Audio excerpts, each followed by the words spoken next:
The book I think I first came across that you wrote, Jim, probably the one that put you on the radar for a lot of people, I think was Cold Case Christianity, where you, as you described, you took those detection methods that you use in your job as a homicide detective, working again often on quite cases that have been done for a while, and found they applied really well to investigating the Christianity and the claims of Jesus. So I guess for some people hearing that, they might say, what? I mean, sorry, how does that work? Surely faith is all based on faith, right? And homicide investigation is based on evidence. Explain that to us a little bit. What were those tools that you were talking about, and how did it really help shed light on the claims? Great questions. And I think that first of all, there are some similarities, right? I mean, if I've told you that my cases typically involve reading reports, supplemental reports written by report writers who are now dead. My cases are like from 1972 to 1998. These are old cases. So it's not surprising that a 40-year-old or 50-year-old detective is no longer with us by the time I get his report. Also, they're interviewing eyewitnesses who are often dead also. So now I've got a report in which I have no access to the eyewitness and no access to the report writer to ask him, why didn't you ask this question? Why did you write the report that way? I don't have access to these people. I have to still figure out, though, if there's something about the past that is true that I can move forward with. Well, this is what the Gospels are, right? I have no access to the witnesses or the people who are writing for the witnesses. So I can't talk to Luke. Why did you write it this way? Why did you write? I have to use the same approach when forensically dissecting these reports. And we have 4 areas of concern for when it comes to eyewitnesses. They're really from the jury instructions in our country.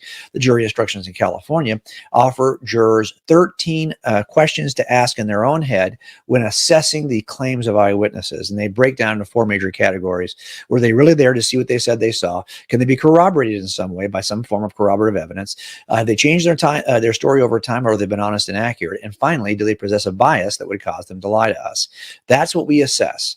So I just knew that was what I was going to assess when it came to the gospel authors. But the real question is, why would you need to do that? Isn't faith the kind of thing you don't need? Well, look, that's from a biblical perspective. Jesus is the premier evidentialist. There are only 2 forms of evidence available to anybody in any case, there or here.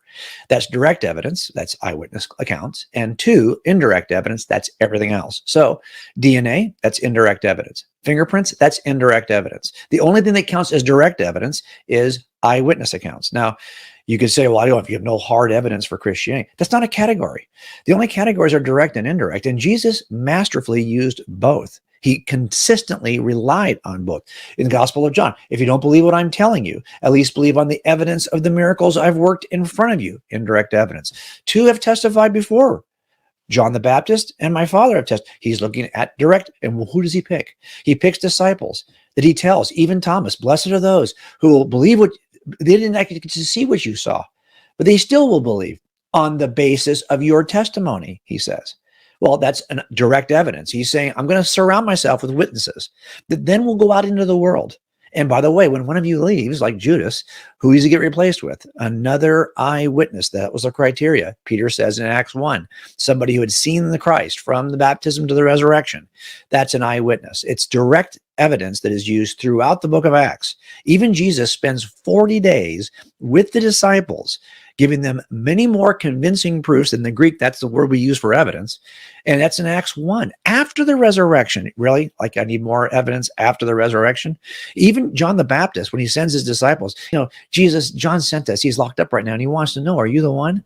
Well, he could respond a number of ways. He could say, well, look, he needs to have faith in me because faith is not dependent upon evidence. He just needs to believe. He needs to pray about this. He needs to know better. He's my cousin who knew me. He baptized me, for crying out loud. No. He does miracles in front of the disciples, and he says, go tell John what you just saw. That is a committed evidentialist. Now, so what happens is, in criminal trials, we give you a number of evidences over a period of time, knowing full well, and we tell juries this, we will not be able to answer every question you're going to have. As a matter of fact, if you're the kind of person who has to have every question answered before you can render a verdict, we're not even going to impanel you because we know we can't answer every question. But we will give you a line of evidences that'll leave you short of the goal, but you'll be able to take a step toward a verdict. That step will not be uninformed.